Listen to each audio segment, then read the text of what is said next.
Hello everyone, welcome to JSI online chemistry classes.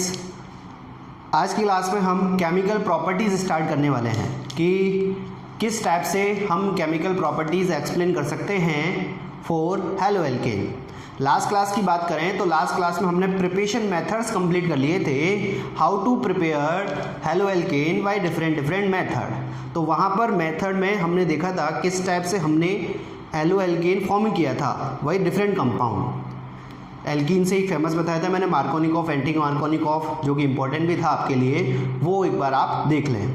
जब भी आप केमिकल प्रॉपर्टी स्टार्ट करें उससे पहले आप प्रिपरेशन मेथड को डेफिनेटली देख लें। 100% श्योर है आपको ज़्यादा एक्सप्लेनेशन मिलेगा। आज की क्लास की बात करें तो आज की क्लास में हम जो स्टार्ट करेंगे that is chemical properties of halo alkene. Halo alkane पढ़ रहे हैं। इस चैप्टर का जो पोर्शन है हमने 2 पोर्शन कर रखे हैं। तो आज की क्लास में जो हम स्टार्ट करने वाले हैं that is chemical properties of alkyl halide या halo alkane.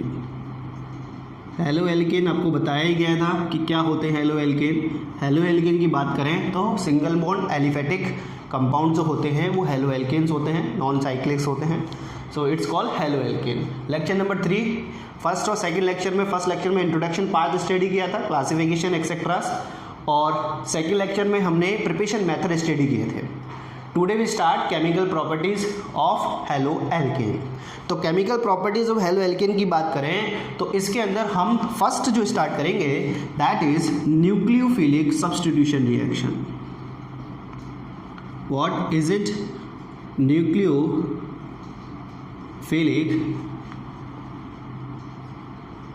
Substitution reaction. Nucleophilic substitution reaction, that is your topic for today class. तो न्यूक्लियोफिलिक सब्स्टिट्यूशन की बात करें तो कोई न्यूक्लियोफाइल आएगा, अटैक करेगा on the alkyl halide, then form some type of the product. So what is and how to form and how to express nucleophilic substitution reaction? Example से explain करता हूँ और एक जनरल एग्जाम्पल यहाँ पर ले रहा हूँ फिलहाल तो मैं। जैसे कोई एल्किल हैलाइड है RH, इस पर कोई न्यूक्लियोफाइल अटैक करता है। न्यूक्लियोफाइल, हम न्यूक्लियोफाइल्स को ऐसे रिप्रेजेंट करते हैं। तो इसने यहाँ पर अटैक किया, अटैक करके X को हटा दिया और खुद वहाँ जाकर बॉन्डेड हो गया। एल्किल हैलाइड में ही पढ़ रहे हैं इसलिए मैंने हेलो एल्केन का ही एग्जाम्पल लिया है। और ये रिएक्शन में फॉर्म हो जाएगा, RNU बॉन्ड फॉर्म होगा और X यहाँ से रिलीज हो जाएगा। तो सब्स्टिट्यूशन हुआ नहीं हुआ, मतलब एक न्यूक्लियोफाइल ने एक हैलोजन एटम को इस रिएक्शन में सब्स्टिट्यूट करा दिया। जब सब्स्टिट्यूट करा दिया that is reaction called nucleophilic substitution reaction. Is it clear? तो न्यूक्लियोफिलिक, कोई न्यूक्लियोफाइल आएगा, अटैक करेगा और वहाँ से उस एटम को सब्स्टिट्यूट करा देगा और खुद उसके प्लेस पे जाके बॉन्डेड हो जाएगा। So it's called nucleophilic substitution reaction. Nucleophilic substitution को हम 2 पार्ट में डिवाइड करेंगे। First one is SN1 nucleophilic substitution reaction, second one SN2 nucleophilic substitution reaction. तो फर्स्ट स्टार्ट करते हैं अपन। First one is SN1 nucleophilic substitution reaction. Full name भी लिख देता हूँ। SN1 का मीन्स होता है, 1 का मतलब मोनो मॉलिक्यूलर या uni molecular nucleophilic substitution reaction. तो what is it? Uni molecular substitution,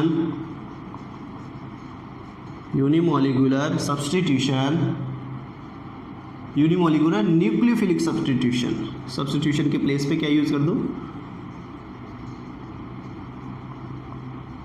nucleophilic, unimolecular nucleophilic substitution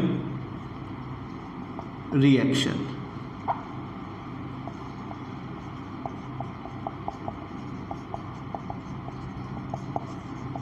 that is full form for SN1 reaction. Unimolecular के प्लेस पे आप मोनोमोलिकुलर भी यूज़ कर सकते हो। तो मोनोमोलिकुलर या यूनिमोलिकुलर सिमिलर ही है, कोई डिफिकल्ट या कोई डिफरेंस वाली बात नहीं है। वन यहाँ जो रिप्रेजेंट कर रहा है ना, that is unimolecular and nucleophilic को एज सब्स्टिट्यूशन को। सो that one is unimolecular nucleophilic substitution reaction. देखो कैसे इसको अपन स्टडी करेंगे या कैसे अपन इसको एक्सप्लेन कर सकते हैं। कोई टर्सरी एल्किल हैलाइड यहाँ पर यूज़ कर रहा हूँ, सारे आपको एक्सप्लेनेशन में लेंगे और बताया जाएगा कि मैंने टर्सरी एल्किल हैलाइड ही क्यों यूज़ किया और कैसे ये फॉर्म हुआ। इसकी रिएक्शन KOH के साथ कराई जाएगी, presence of water. Water means कोई पोलर मीडियम रखा गया है, पोलर मीडियम। तो इसमें से होगा क्या, यहाँ पे जो न्यूक्लियोफाइल फॉर्म हो रहा है that is K+ and OH negative. तो OH नेगेटिव क्या करेगा, इस Cl को यहाँ से सब्स्टिट्यूट कर देगा, मतलब अटैक करेगा यहाँ पर और इसको यहाँ पर सब्स्टिट्यूट करा दिया। वही देखो, तो ऐसे सब्स्टिट्यूट कराएगा और सब्स्टिट्यूट कराएगा तो क्या फॉर्म होगा, CH3 CH3 CH3 and form OH, और ये Cl जो रिलीज हुआ है वो K के साथ बाहर हो जाएगा, दैन फॉर्म KCl। मीन्स इस OH वाले न्यूक्लियोफाइल ने इस हैलोजन को यहाँ से सब्स्टिट्यूट कराया और जो प्रोडक्ट फॉर्म हुआ that is tertiary alcohol from tertiary alkyl halide. Is it clear? तो ये इस टाइप से रिएक्शन पढ़ेंगे अपन, SN1 रिएक्शन। अब इस रिएक्शन की मैकेनिज्म बड़ी इंपॉर्टेंट है। ये तो मैंने डायरेक्टली रिएक्शन आपको एक्सप्लेन कर दी, लेकिन mechanism is very important for this reaction. तो हाउ टू एक्सप्रेस या हाउ टू एक्सप्लेन या how to understand mechanism for this reaction. देखो ये रिएक्शन में मैकेनिज्म बात करें तो ये 2 स्टेप में रिएक्शन कंप्लीट होती है। कितने स्टेप में? 2 स्टेप में। फर्स्ट स्टेप जो होगा that one is formation of carbocation. Second जो होगा nucleophile attack on the carbocation. Formation of carbocation means जो यहाँ पर ये एल्किल हैलाइड, ये मेन प्रोडक्ट जो यूज हुआ है that one is tertiary alkyl halide. Is it clear? तो टर्सरी एल्किल हैलाइड जो यूज हुआ है यहाँ पर, इससे पहले तो पहले स्टेप में क्या करेंगे, हम फॉर्म करेंगे किसका, टर्सरी कार्बोकैटायंस का। जब टर्सरी कार्बोकैटायन फॉर्मेशन होगा उस पर अटैक कराएंगे न्यूक्लियोफाइल का। 2 स्टेप में रिएक्शन हुई है, मैंने तो यहाँ पे डायरेक्ट लिख दी है। ये कैसे होगी वो देखो आप। स्टेप फर्स्ट में बोल रहा हूँ मैं,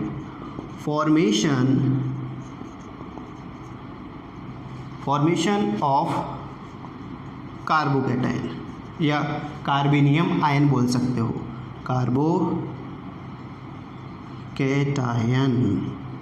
is it clear? That is. अब किस टाइप से फॉर्मेशन हुआ वो देखो कि यहाँ पर टर्सरी एल्किल हैलाइड यूज हुआ आपका CH3 CH3 CH3 and Cl। जब यूज हुआ we know that polar medium में यूज़ कर रहे हैं, तो इस कंडीशन दे सकते हैं कि कार्बन और हेलोजन में से इलेक्ट्रॉन किसकी ज़्यादा, हेलोजन की। तो बॉन्ड साइड ब्रेक होगा, बॉन्ड साइड ब्रेक होगा तो क्या फॉर्मेशन होगा, CH3 पॉजिटिव में एंड Cl नेगेटिव में। यही फॉर्म होगा, यही तो फॉर्म होगा ना। टर्सरी एल्किल हैलाइड से क्या फॉर्म हो गया, टर्सरी कार्बोकैटायन। जिसपे पॉजिटिव चार्ज है वो 3 कार्बन से अटैच्ड है, that is called tertiary carbocation.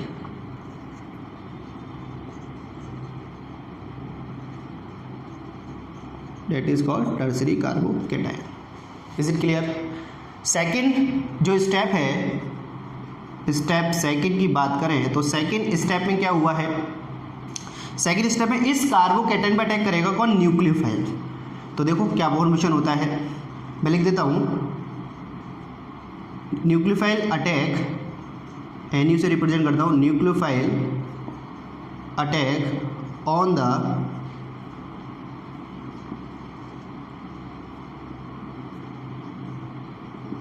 Carbocation. तो कैसे अटैक करेगा, देखो मैं इसको यहाँ पर रिप्रेजेंट कर रहा हूँ, CH3 CH3 CH3 positive plus OH जो न्यूक्लियोफाइल है वो आपका अटैक करेगा किस पर, इस पर। पॉजिटिव नेगेटिव आपस में बॉन्डेड होंगे, बॉन्डेड होके क्या फॉर्मेशन कर लेंगे, CH3 और OH। मीडियम पोलर ही रहने दो, वाटर की प्रेजेंस में रिएक्शन हो रही है। क्लियर। तो यहाँ पे आप नोटिस कर रहे हो ये वाला प्रोडक्ट और ये वाला प्रोडक्ट सेम है, मीन्स हमारी मैकेनिज्म भी बिल्कुल राइट है। तो फर्स्ट स्टेप में हमने फॉर्मेशन ऑफ कार्बोकेटाइन किया है, सेकंड स्टेप में हमने न्यूक्लियोफाइल का अटैक कराया है on the carbon atom. Is it clear. तो KOH से रिएक्शन करी को न्यूक्लियोफाइल से अटैक कराया, पोलर मीडियम इसके लिए रिक्वायरमेंट रहेगा, पॉजिटिव नेगेटिव पार्ट फॉर्मेशन हो रहे हैं, सो पोलर मीडियम में रिएक्शंस होगी। देन टर्सरी एल्कोहल यहाँ पर फॉर्म हो रहा है, that is called third degree carbon. And second product KCl, यहाँ पे KCl भी फॉर्मेशन हो सकता है, यदि आप K यूज़ करोगे तो Cl रिएक्शन करके KCl लिख जाएगा। कहीं कहीं पे रिएक्शन में KOH यूज़ ही नहीं किया गया, वाटर को ही वो यूज़ कर रहे हैं as a nucleophile, H plus और OH माइनस। तो don't be hesitate. Is it clear. तो ये आपकी SN1 रिएक्शन है। अब SN1 रिएक्शन हमने पढ़ तो ली, लेकिन इसके लिए कुछ इंपॉर्टेंट थिंग्स हैं, इंपॉर्टेंट फैक्ट है, वो हमको आने चाहिए। उन बेस पे ही क्वेश्चन आपसे पुट होगा, क्योंकि हमको ये सब कुछ पता लग जाएगा ऐसी होती है, लेकिन जब हम इसके इंपॉर्टेंट फैक्ट पढ़ेंगे तो इसके ज़्यादा डाउट्स क्लियर होने वाले हैं। तो पहले ये देख लो, फिर इसमें साइड से इरेज करके मैं कुछ पॉइंटें लिखने वाला हूँ जो कि it is very important for this reaction and for you. देख लो एक बार। आप चाहें तो ये टर्सरी एल्किल हैलाइड फॉर्मेशन हुआ है, इसकी बेस ड्रेस स्ट्रक्चर बना सकते हैं। बेस ड्रेस स्ट्रक्चर मीन्स इस टाइप से, इसको मैं ऐसे भी रिप्रेजेंट कर सकता हूँ। X यहाँ पर आपका एक R आ जाएगा, यहाँ पर आपका डॉट डॉट डॉट डॉट के साथ सेकेंड R आ जाएगा, यहाँ पे आपका बेस डैश के इसमें थर्ड R आ जाएगा। ऐसे सिचुएशन में रहता है ये। तो उस बेस पे मैंने यहाँ पर ये एक हटाया तो ये बैंड होकर के यहाँ चला जाएगा। तो ऐसी भी स्ट्रक्चर फॉर्मेशन बेस्ड स्ट्रक्चर भी बना सकते हो आप। देख लो एक बार।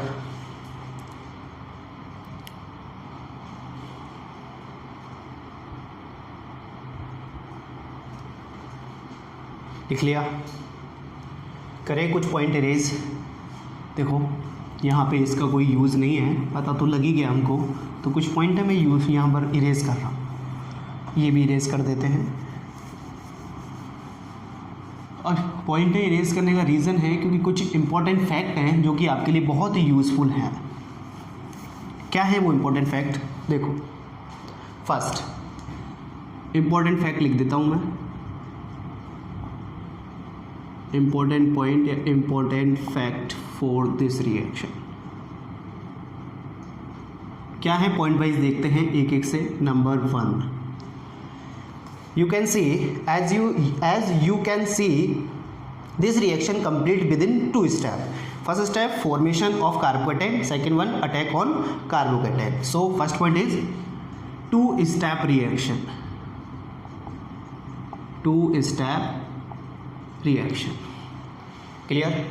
कितने स्टेप पे रिएक्शन हुई है, 2 स्टेप रिएक्शंस। कहीं भी किसी टाइप के कोई भी डाउट्स नहीं रहेंगे आपके। सेकेंड पॉइंट की बात करें तो इसमें RDS जो है that is rate determining step is there. First step is always rate determining step for this reaction. Why, इसके अंदर आप देख रहे हो कि ये रिएक्शन स्लो स्पीड में होती है, जबकि इसमें अटैक जो होता है वो फास्ट हो जाता है। ये फास्ट होती है और ये वाली स्लो होती है। पहले नहीं लिखा था तो अब लिख देते हैं, ठीक है ना। तो उस कंडीशन में 2 स्टेप रिएक्शन हो गई। RDS स्टेप है फर्स्ट स्टेप, तो मैं लिख देता हूँ RDS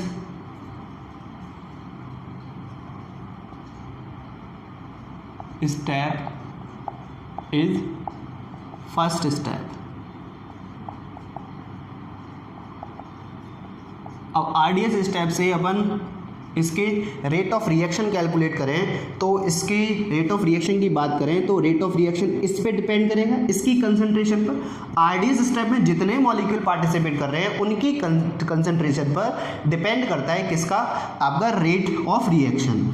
ये हम ज़्यादा एक्सप्लेनेशन चैप्टर नंबर 4 में स्टडी करेंगे, आपके सिलेबस में है केमिकल काइनेटिक्स, तो वहाँ पर ज़्यादा डिटेल में लेंगे। तो क्या होगा rate of reaction, rate directly proportional to concentration of alkyl halide, ऐसे रिप्रेजेंट कर रहा हूँ, RX है, R for tertiary carbon, X for halogen. Symbol हटाते हैं, प्रोपोर्शनल साइन हटाते हैं, तो R is greater equal to KRX equation for rate determining step. ये हो गया आपका रेट डिटरमाइनिंग इक्वेशन आ गई आपकी। नंबर 4 पॉइंट बाई पॉइंट देख लेना, सारी चीज़ें आपके सारे डाउट क्लियर करेगा। ये क्यों लिखा, ये कैसे आया, वो सब धीरे धीरे मैं बता रहा हूँ आपको। हो गया। नेक्स्ट इसकी बात करें तो इसकी ऑर्डर जो है, ऑर्डर ऑफ रिएक्शन की बात करें तो ऑर्डर ऑफ रिएक्शन क्या है इसका, केवल 1। रीज़न है क्योंकि ऑर्डर ऑफ रिएक्शन डिपेंड करता है नंबर ऑफ पार्टिकल्स पर। एक तो मॉलिक्युलरिटी होती है, एक होता है ऑर्डर ऑफ रिएक्शन। तो मॉलिक्युलरिटी तो देख के पता लग सकती है, लेकिन ऑर्डर देख कर पता नहीं लगा, उसके लिए इक्वेशन फॉर्मेशन करनी है। तो रेट ऑफ रिएक्शन में जितने मॉलिक्यूल पार्टिसिपेट कर रहे हैं उनकी जो पावर रहती है, उनकी जो घात लगती है, वही उसका ऑर्डर ऑफ रिएक्शन रह जाती है। तो ऑर्डर ऑफ रिएक्शन की बात करें तो हम देख सकते हैं यहाँ पर पावर एक ही है, रेट ऑफ रिएक्शन में देखो यहाँ पर एक ही मॉलिक्यूल यूज़ हुआ है, तो इसकी ऑर्डर ऑफ रिएक्शन कितनी हो गई, 1। तो यहाँ पर ऑर्डर ऑफ रिएक्शन के लिए पहले आपको इक्वेशन फॉर्मेशन करनी पड़ेगी, then you get order of reaction. Is it clear. Number 5 की बात करें तो नंबर 5 पर है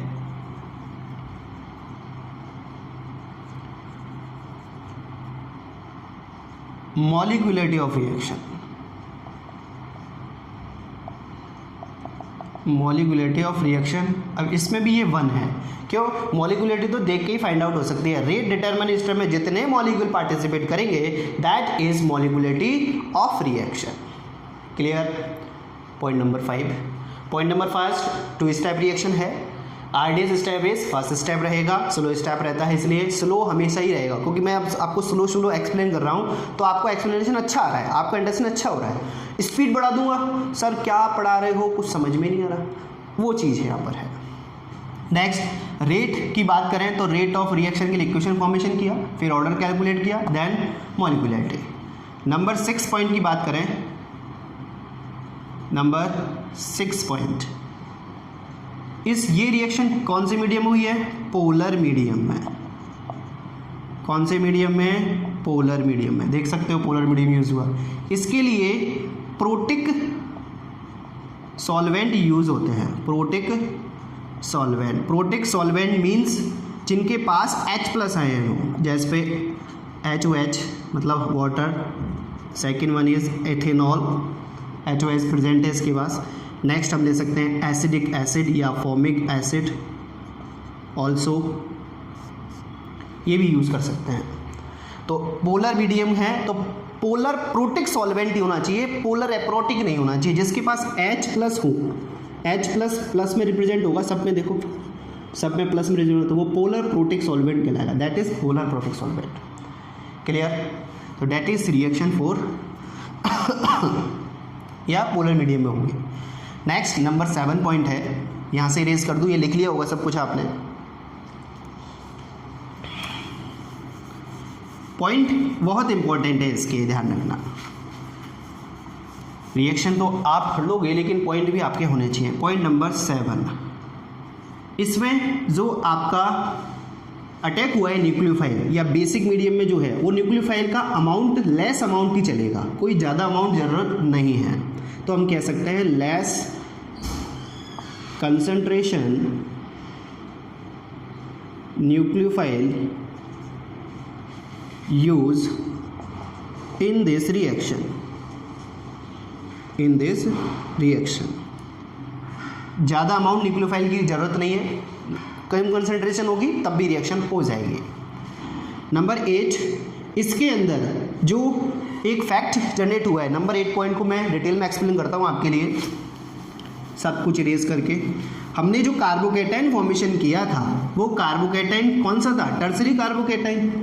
तो उस कंडीशन के कारण यहाँ पर पॉइंट नंबर 8 क्या बता रहा है कि यहाँ पर रेसिमिक मिक्सचर फॉर्मेशन होता है। अब वो रेसिमिक मिक्सचर कैसे फॉर्मेशन होता है, पॉइंट नंबर 8 में देखना, वेरी इंपॉर्टेंट है। कार्बोकेटाइन क्या बना था अपना, टर्सरी कार्बोकेटाइन ही बना था कुछ इस टाइप से। फर्स्ट स्टेप में फॉर्मेशन ऑफ कार्बोकेटाइन किया था हमने, तो ये बना था। तो इस कंडीशन में हो क्या रहा है, ये कह रहा है कि न्यूक्लियोफाइल जो है वो इधर से भी अटैक कर सकता है, न्यूक्लियोफाइल जो है वो इधर से भी अटैक कर सकता है। दोनों ही कंडीशन प्रेजेंट है, nucleophile attack this side and nucleophile attack this side. जब इस साइड से अटैक करेगा then product is OH CH3 but when nucleophile attack this side product this one, इस टाइप के प्रोडक्ट फॉर्मेशन होंगे। इस टाइप से अटैक किया तो OH यहाँ जुड़ गया, टर्सरी अल्कोहल फॉर्मेशन। OH यहाँ से अटैक करेगा तो OH जुड़े, टर्सरी अल्कोहल फिर फॉर्मेशन होगा। अब इस टाइप को बोलते हैं डी फॉर्म। किस टाइप के हैं ये, डी फॉर्म। OH इस साइड होता है, उनको डी फॉर्म की कैटेगरी में यूज़ करते हैं अपन, और OH उस साइड होता है तो उन्हें एल फॉर्म की कैटेगरी में हम यूज़ करते हैं। क्लियर। D4 डेक्सोरोटेटरी, L4 लीवोरोटेटरी, उसकी कंसंट्रेशन या उसको कंसिडर किया है। तो वो कह रहा है कि इसका 50% अमाउंट और इसका भी 50% अमाउंट, दोनों की 50-50% अमाउंट बनाए तो यहाँ पर DL या कह सकते हैं पॉजिटिव नेगेटिव एक मिक्सचर फॉर्मेशन होता है, that is called racemic mixture, that is called racemic mixture. ये जो मिक्सचर बनेगा that is called racemic mixture बनेगा ये। अब ये रेसिमिक मिक्सचर ना तो डेक्सोरोटेटरी है ना लीवोरोटेटरी, ये प्रकाशिक अघूर्णक यौगिक हो गया जो कि आइसोमेरिज्म रिप्रेजेंट नहीं करेगा, क्योंकि OH में उस साइड है, इसमें OH उस साइड है, तो दोनों को एक दूसरे को कैंसिल आउट करेंगे। तो इस रिएक्शन के अंदर इंपॉर्टेंट पॉइंट आ गया कि इसके अंदर रेसिमिक मिक्सचर फॉर्मेशन होगा। यहाँ पे ध्यान रखना, एक पॉइंट पे मैं एक्स्ट्रा बना के लिख दूँ, racemic mixture form.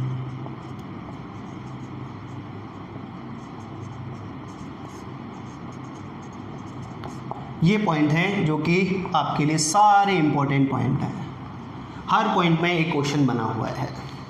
This is your SN1 reaction, nucleophilic substitution reaction, और इसके अंदर हमने पढ़ी है यूनिमोलिकुलर न्यूक्लियोफिलिक सब्स्टिट्यूशन रिएक्शन। देख लो एक बार सारे पॉइंट डिटेल में सब कुछ एक्सप्लेन। कोई डाउट है तो कमेंट बॉक्स में जाके आप हमसे कुछ भी पूछ सकते हो।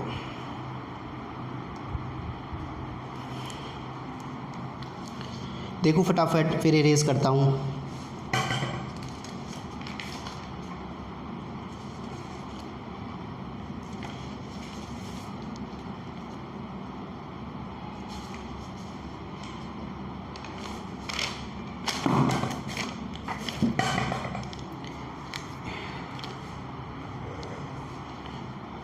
एक पॉइंट की और बात करें तो इसमें एक पॉइंट और है, इरेज कर दूँ यहाँ से, तो जैसे यहाँ से इरेज करूँ पहले, फिर देख एक साथ ही इरेज कर देंगे।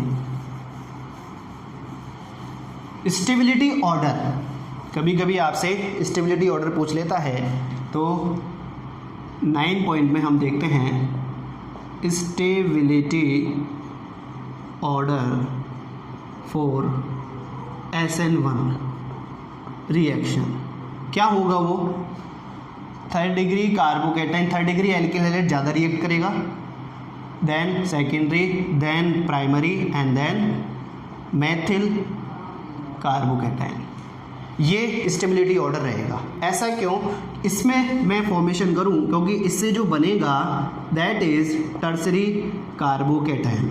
टर्सरी कार्बोकेटाइन क्या होते हैं, इसके पास अल्फा हाइड्रोजन बहुत ज़्यादा है। देखो इस पे जाएंगे तो 2 रह जाएंगे, इस पर जाएंगे तो 1 रह जाएगा, इस पर 1 ही है।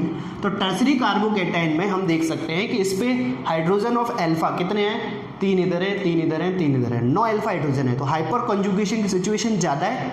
हाइपर कॉन्जुगेशन सिचुएशन ज़्यादा है तो हाइपर कॉन्जुगेशन रेजोनेंस स्ट्रक्चर ज़्यादा फॉर्मेशन होंगी, so that one is a more stable compare to 1 degree या मेथिल।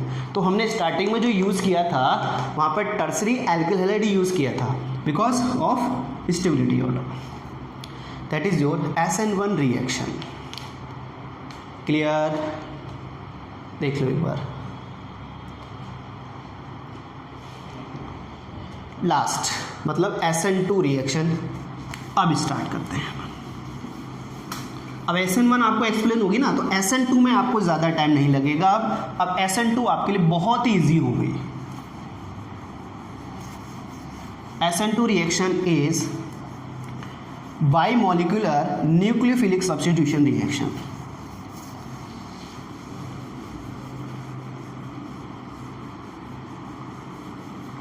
सारे पॉइंट लिख लें, बाकायदा प्रॉपर नोट्स बनाएं जिससे आपको कभी भी किसी टाइप की कोई भी प्रॉब्लम नहीं है।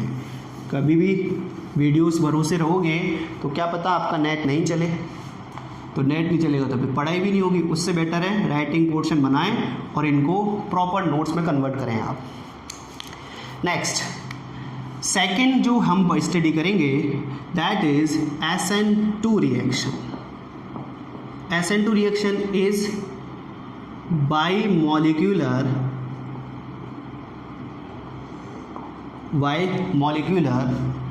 nucleophilic substitution reaction।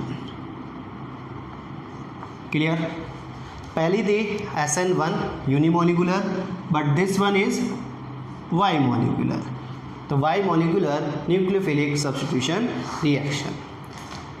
तो क्या होती है बाइमोलिकुलर न्यूक्लियोफिलिक? जैसा कि आपको दिख रहा है यूनिमोलिकुलर में एक ही मॉलिक्यूल पार्टिसिपेट कर रहा था, ऑर्डर उसका एक आ रहा था, मॉलिक्यूलरिटी उसकी एक आ रही थी। तो यहाँ पर 2 मॉलिक्यूल पार्टिसिपेट करेंगे। कैसे पार्टिसिपेट करेंगे वो देखो। इसके अंदर एक ही स्टेप में रिएक्शन होगी, तो OH कोई न्यूक्लियोफाइल है, अटैक कर रहा है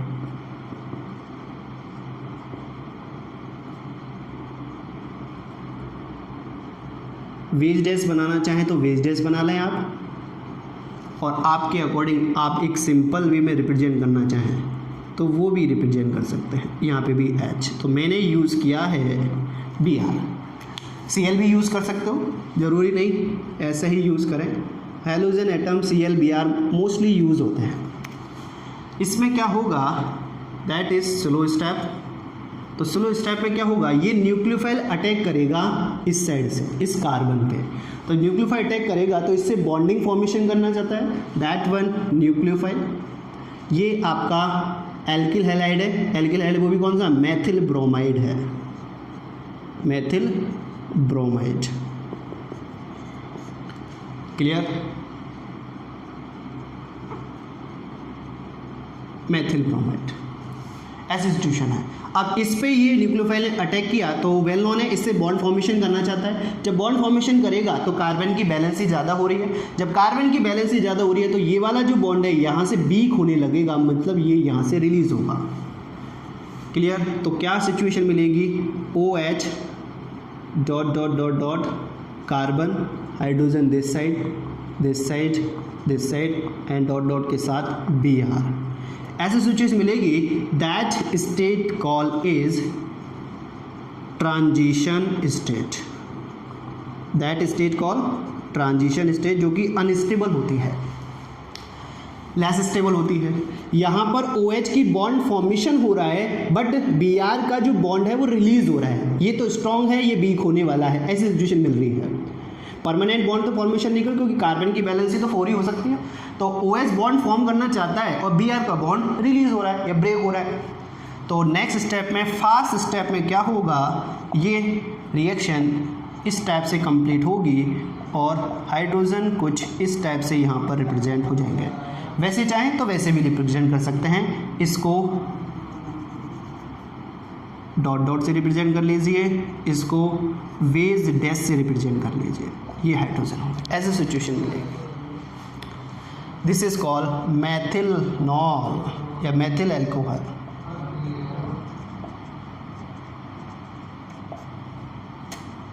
क्लियर, मैथिल अल्कोहल। अब इस रिएक्शन में हमने देखा कोई हमने स्टेप फॉर्मेशन नहीं किया है, केवल और केवल डायरेक्टली न्यूक्लियोफाइल का अटैक कराया है मैथिल ब्रोमाइड या एल्किल हैलाइड पर, ट्रांजिशन फॉर्मेशन हुई और ये फॉर्मेशन हो गया। क्लियर, ये मैथिल अल्कोहल फॉर्मेशन हुआ है, मतलब मैथेनॉल OH ग्रुप बॉन्डेड हो गया। मीन्स इस OH ने इसको सब्स्टिट्यूट करा दिया और बाहर निकल गया। Br की बात करें तो प्लस में आप Br रिप्रेजेंट कर लो। This is your SN2 reaction. अब इसके भी कुछ इंपॉर्टेंट फैक्ट हैं, इंपॉर्टेंट पॉइंट है, वो भी हम एक एक से एक्सप्लेन करेंगे, क्योंकि रिएक्शन तो आ ही जाएगी, रिएक्शन तो आप लिखोगे, क्योंकि रिएक्शन के बिना तो आपके मार्क्स है ही नहीं। विदाउट रिएक्शन आप पॉइंट लिख दोगे कि मतलब नहीं है, ठीक है ना। तो उसके लिए पॉइंट लेते हैं अब। तो important fact what is for this reaction. देखिए पॉइंट नंबर फर्स्ट, इसमें कहीं स्टेप वाइज डिवाइड किया हमने, तो this reaction single step reaction means एक वन स्टेप में रिएक्शन कंप्लीट हो रही है, तो one step reaction. First point, 2 step थी, ये 1 स्टेप रिएक्शन है। Second one, rate determining step, वही इसमें ये वाला पोर्शन रहेगा, तो रेट डिटरमाइनिंग स्टेप में तो कोई डिवाइडेड नहीं किया है, लेकिन हम डायरेक्ट इसका रेट इक्वेशन लिखते हैं। तो RDS, हालांकि यही है इसका RDS दिस वन, क्योंकि स्लो स्टेप ऑलवेज RDS। तो रेट ऑफ रिएक्शन क्या लिख सकते हैं, डायरेक्टली प्रोपोर्शनल टू, अब RDS में कौन कौन है, एक तो एल्किल हैलाइड है और न्यूक्लियोफाइल है, तो RX की कंसंट्रेशन पे भी डिपेंड होगा, साथ साथ ही न्यूक्लियोफाइल की कंसंट्रेशन पे भी डिपेंड होगा। मैं कॉमन यूज़ कर रहा हूँ क्योंकि यहाँ पर आप कोई भी यूज़ कर सकते हो अकॉर्डिंग टू रिएक्शन, ठीक है ना। कौन सा यूज़ करना है, कौन सा यूज़ नहीं करना, वो हम देख सकते हैं, वो जो सा सही है वो यूज़ करेंगे। रेट ऑफ रिएक्शन की बात करें, ROR बोल सकते हैं इसको, शॉर्ट में लिख देता हूँ, ROR is equal to KRX and nucleophile, that is your rate equation आ गया for this reaction. Is it clear. Number third point की बात करें तो नंबर थर्ड पॉइंट क्या है इसका, वो है कि इसके अंदर जो मीडियम है वो नॉन पोलर रिक्वायर्ड रहेगा, कोई पोलर मीडियम रिक्वायर्ड नहीं है। मीडियम जो है वो नॉन पोलर रहेगा, नॉन पोलर मीडियम। कहीं भी किसी प्रकार का वाटर यूज़ किया है क्या, नहीं है। कोई नॉन पोलर सॉल्वेंट यूज़ कर सकते हो। Non polar means aprotic or non protic solvent, hydrogen required ही नहीं है, नॉन प्रोटिक सॉल्वेंट। अब वो कौन से हैं, आप ले सकते हो ईथर, आप यूज़ कर सकते हो। नॉन प्रोटिक की बात करें तो नॉन प्रोटिक में आपका ईथर के साथ साथ methyl cyanide also use, NCH3C double bond S भी आता है, कुछ ऐसा ही थायोयूथ, ऐसे ही सॉल्वेंट भी यूज़ है, तो वो देख लेंगे अपन। तो ये यहाँ पर सॉल्वेंट यूज़ हुआ कौन सा, ईथर और मेथिल साइनाइड। नॉन प्रोटिक, कहीं भी H रिलीज ही नहीं हो रहा, देखो H फॉर्म में है ही नहीं, तो वो कंडीशन अपन देख सकते हैं एप्रोटिक सॉल्यूशन के लिए। तो first point one step reaction है, सिंगल स्टेप में रिएक्शन हो गई। रेट ऑफ रिएक्शन में जिसकी कंसंट्रेशन और इसकी कंसंट्रेशन पे डिपेंड करेगा, स्लो स्टेप है, तो RDS step is there and non protic है और नॉन पोलर मीडियम रहेगा। नंबर 4 पॉइंट की बात करें तो 4 पॉइंट क्या है, ऑर्डर ऑफ रिएक्शन क्या रहेगा, देख के बताओ। RDS को देख के बता दो, RDS में कितने मॉलिक्यूलर है इस बार, एक तो ये वाला एक ये वाला, तो इसकी पावर 1 इसकी पावर 1, तो order of reaction is 2। Number 5 point, molecularity of reaction,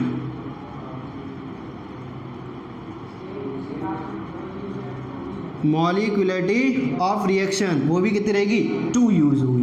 देखो 2 मॉलिक्यूल पार्टिसिपेट कर रहे हैं, देख के इसको नहीं देखो तो इसको देख लो, क्योंकि ये तो प्रैक्टिकल वैल्यू है, ये थ्योरेटिकल है ना, तो इस कंडीशन में इन दोनों को देखकर हम कह सकते कि इसके स्लो स्टेप में, इसके RDS में दोनों पार्टिसिपेट कर रहे हैं। सो मॉलिक्यूलरिटी इज 2।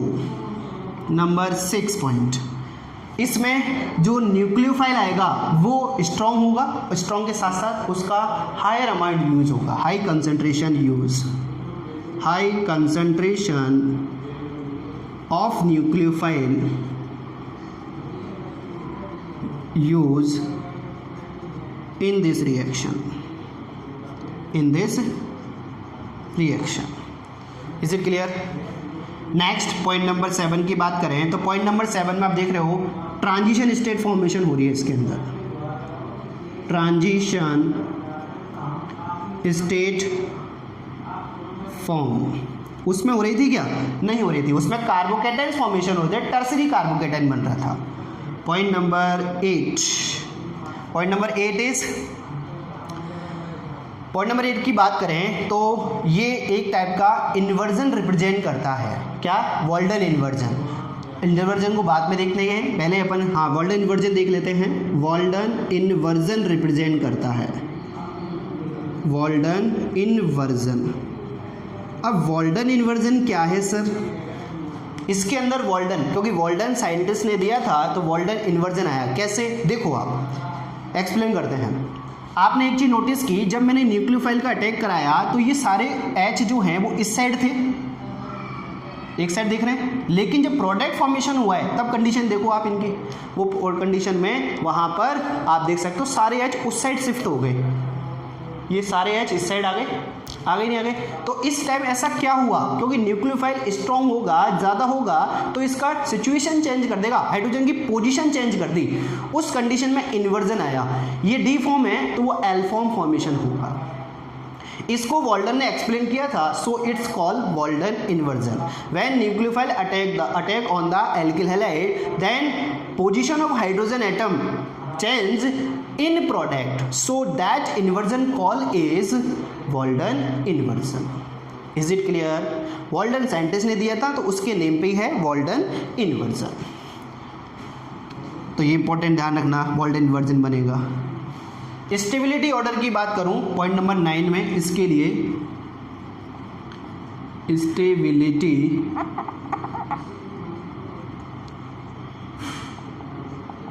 ऑर्डर क्या रहेगा? स्टेबिलिटी ऑर्डर की बात करें तो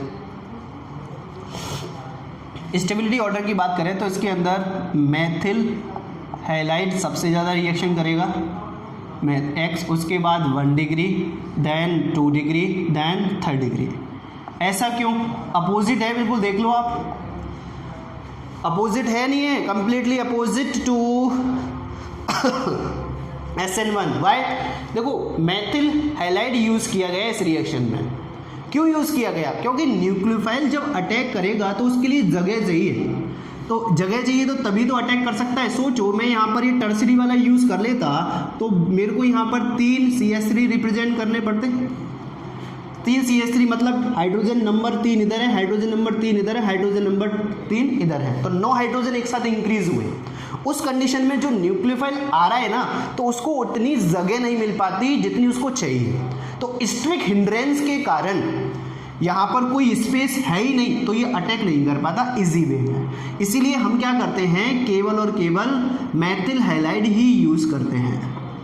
और मेथिल हैलाइड यूज़ करते हैं तो अब केवल 3 हाइड्रोजन है, 3 हाइड्रोजन है तो OH तो स्ट्रॉन्ग होता है, इनको थोड़ा स्पेस दे के खुद अटक जुड़ जाएगा, अब आसानी से अटैक कर सकता है। So it is very reactive for this reaction and 3rd degree is the less reactive for SN2 reaction। और रीज़न है strict hindrance। Strict hindrance means त्रिविमीय बाधा, कि इसको अटैक होने पर या इसके आने पर यहाँ पर कुछ ना कुछ प्रॉब्लम्स आ रही थी। सो जो छोटे मॉलिक्यूल्स हैं जिनके पास नंबर ऑफ सब्स्टिट्यूएंट ग्रुप कम है उनकी रिएक्शन ये ज़्यादा प्रेफर करता है, जबकि जिन पे नंबर ऑफ एल्गे ग्रुप ज़्यादा है उनसे रिएक्शन ये कम प्रेफर करता है। So that is your SN2 reaction. Order यही रहेगा, ये चेंज नहीं होगा। अपोजिट है, कुछ चीज़ें SN1 से अपोजिट है तो कुछ चीज़ आपकी डिफरेंट हैं। वहाँ ट्रांजिस्टर फॉर्मेशन नहीं यहाँ हो रही थी, वहाँ कार्बोकेटन बन रहे थे वहाँ। अब आप डिफरेंस भी क्रिएट कर सकते हो। जब आपके पास SN1 SN2 दोनों आ गई तो वेल नोन है, आप इसके लिए और उसके लिए एक चार्ट बनाएं, इधर S1 लिखें, इस बार SN2 लिखें, दोनों का डिफरेंस क्रिएट करें, then you understand very well. और बिना देखी करें, पहले पढ़ ले आराम से सारी चीज़ें और उसके बाद फिर फॉर्मेशन करें।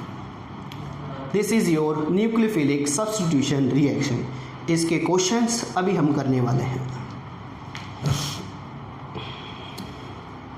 ध्यान रखना कौन कौन से हैं। फर्स्ट स्टेप रिएक्शन है, रेट ऑफ रिएक्शन ये है, नॉन प्रोटिक रहेगा और ऑर्डर 2 रहेगा, मॉलिक्युलरिटी 2 रहेगी, वाई का कंसंट्रेशन न्यूक्लियोफाइल यूज़ होगा, ट्रांजिट स्टेट फॉर्म होती है इसके अंदर, वॉल्डर इन्वर्जन, और ये पॉइंट बहुत इंपॉर्टेंट है, इस पर क्वेश्चंस बहुत बनेंगे।